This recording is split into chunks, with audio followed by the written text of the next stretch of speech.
tout, bien sûr, la protection toute simple de son ordinateur familial à titre perso.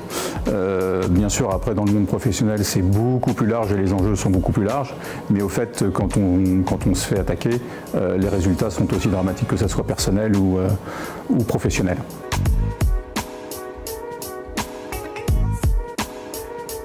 Alors, la cyber, au fait, aujourd'hui, la cybersécurité est aujourd'hui dans le périmètre de la DSI, donc c'est eux qui mettent en place l'ensemble des techniques et des technologies, mais c'est vrai qu'au départ, il y a une dimension humaine, un comportement à avoir, et donc ça, on le sait, et donc ça, c'est effectivement un travail de collaboration à faire en permanence avec la partie DSI, et d'ailleurs, je suis dans la même direction COMEX que la DSI, ce qui provient de la proximité des choses.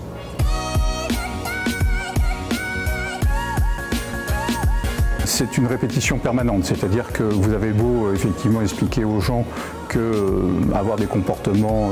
on va dire, faibles en termes de protection de ces données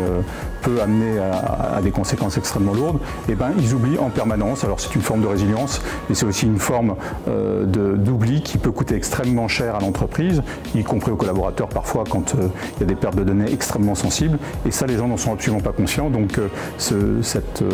nécessité permanente de répéter, de rabâcher les choses est effectivement importante. Le mois de la cyber est une très bonne occasion de le faire.